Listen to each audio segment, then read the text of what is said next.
अस्सलाम वालेकुम। कैसे हैं आप सब? उम्मीद करती हूँ आप ठीक होंगे और मैं भी यहाँ पे ठीक हूँ।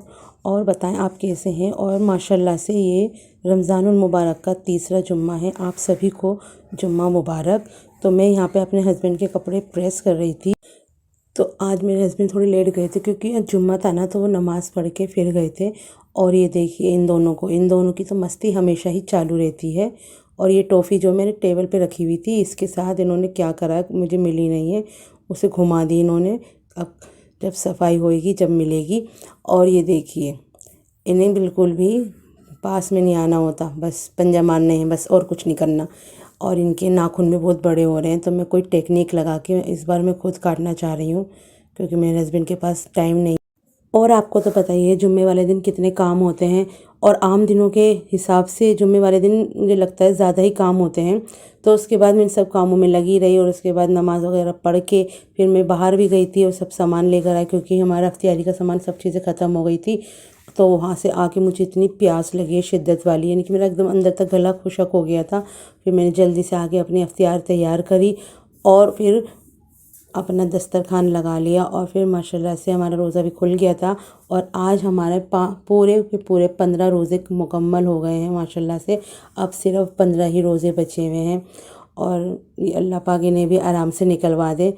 वैसे अब थोड़ी सी मुझे ना गर्मी महसूस होने लगी है क्योंकि हमारे घर की ना दीवारें, जैसे धूप निकलती है ना, एकदम गरम गरम दीवार हो जाती हैं।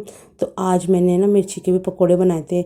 एकदम से मुझे ना बाहर मिर्ची वाला मिल गया था, तो मैंने उससे मिर्ची भी ले ली थी। बहुत ही मज़े के बने थे। और उसके बाद मैंने बैगन काट के और इन्हें पानी में डिप करके रख दिया था क्योंकि इन्हें ऐसे रख दो ना तो ये काले पड़ जाते हैं।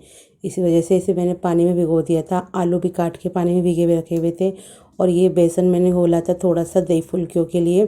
तो मैंने सोचा कि चलो आज थोड़ी सी दही फुल्की बना लेते हैं। तो बहुत दिनों बाद बना रही हूँ आज मैं दही फुल्कियाँ। मेरे हस्बैंड भी कह रहे थे कि तुमने बनाई नहीं है बहुत दिनों से, तो मैंने चलो आज बना लेती हूँ। और दही जो थी वो मैंने घर में ही जमाई थी। सुबह सेहरी में ना मैं थोड़ी सी दही जमा देती हूँ, जो मेरे हस्बैंड सेहरी में। और जो मैंने अख्तियार में पकौड़ियाँ बनाई थी ना, वही वाला तेल था, तो इसी में ही मैंने ये वाली पकौड़ियाँ भी फ्राई कर ली थी। तो ये सही रहता है अपना।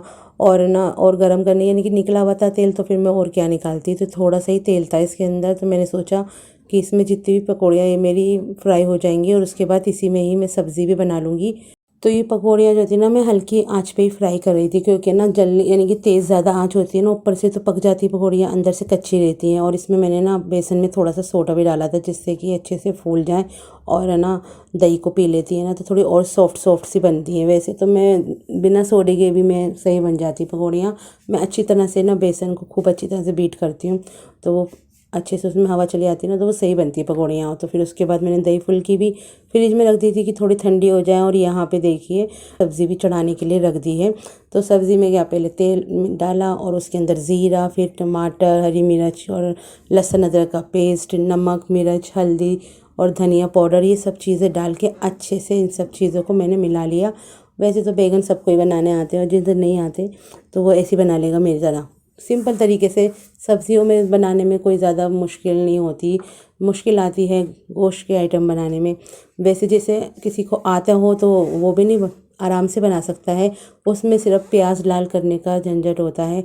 अच्छे से प्याज लाल होनी चाहिए आपकी, तो आपका सारा अच्छा सा बन जाएगा। और उसकी बुनाई बढ़िया तरीके से कर दो तो वो अच्छे बन जाता है।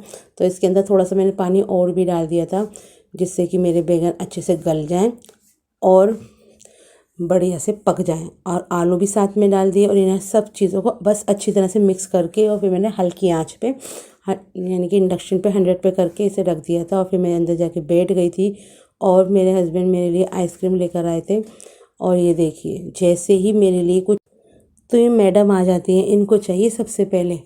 तो फिर मैंने अपना देखा खोल के, तो ये वेनिला फ्लेवर था। तो पहले मेरे हस्बैंड मैंगो फ्लेवर लाए थे, वो भी अच्छा था, लेकिन वो कहने लगे कि वो ना ख़त्म हो गया था। तो मैंने चलो यही खा लेते हैं, वैसे तो ये भी यमी था।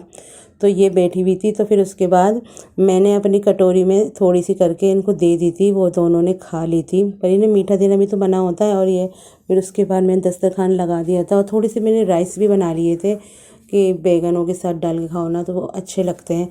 तो इन्होंने कहा था कि बना लो थोड़े से चावल, तो फिर मैंने हाथों हाथ ही बना लिए थे। और दही फुल्की के साथ भी खा लेंगे हम, तो मैंने ये सोचा चलो ठीक है।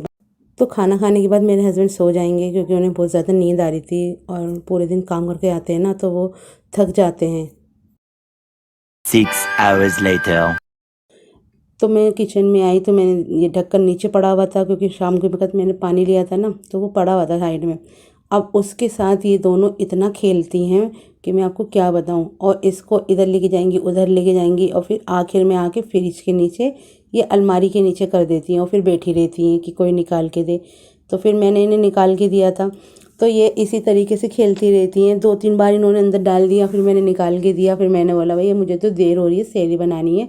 वैसे टाइम बहुत कम बचा था तो इनको खेलने देती हूँ और अब मैं तो चल रही हूँ भैया अपना सेहरी बनाने के लिए। और आज मुझे वैसे ही थकान सी महसूस हो रही थी तो सिंपल वही वाला खाना था जो रात वाला था, बैगन, आलू बैगन और चावल और दही फुल्की। पर मैंने रोटी के ऊपर है ना अंडा पराठा बना दिया था, रोटी का थोड़ा सा उसमें अंडा फेंट के और रोटी पे लगा दिया था और फिर दूसरी तरफ हल्का सा पानी और तेल लगा के उसे सेक लिया था। तो बहुत ही ज़्यादा टेस्टी लगता है ये भी। और उसके बाद अपना मैंने और मेरे हस्बैंड ने दोनों ने मिलकर चाय पी और ये तो अपना खा पी के लेट जाते हैं और फिर इन्हें तो कोई टेंशन है नहीं, मुझे ही सारे काम करने पड़ते हैं। अब ये सो गए थे, इस वक्त से सो चुके थे। फिर मैंने सारा दस्तरखान उठा के साफ़ करा और उसके बाद मैं बाहर गई क्योंकि लाइट्स ऑन थी और सुबह होने लगी थी, एकदम से उजाला उजाला सा हो रहा था ना। तो फिर मैं लाइट बंद करने के लिए बाहर गई थी। तो मैंने चलो और बाहर गई तो मैं इतनी ठंडी ठंडी सी ठंडक महसूस हो रही थी। अंदर घर में तो इतनी गर्मी हो रही है हमारे। और ये देखिए नीला नीला आसमान, पूरे साल में ये नज़ारे कहाँ मिलते हैं क्योंकि इतनी जल्दी उठा ही नहीं जाता, चाहे कितनी भी कोशिश कर लो उठेंगे। और उठ भी जाते तो बाहर नहीं जाते, उठे नमाज़ पढ़ी और सो गए। तो ये नज़ारे कहाँ मिलते हैं। और हमें अल्लाह पाक हिदायत दे कि हम फजर की नमाज़ पूरे साल पढ़ें, रमज़ानों में तो पढ़ लेते हैं। और फिर उसके बाद मैं अंदर आई तो मेरे हस्बैंड सोए नहीं थे, उठे हुए थे। और फिर इसके साथ ये चिटकनी के साथ जो होती है इसके साथ जेंगो और जानू दोनों खेले और इसे ज़्यादा अच्छी लगती है ये जानू को। तो इस वीडियो को मैं यहीं कर रही हूँ and like share and subscribe.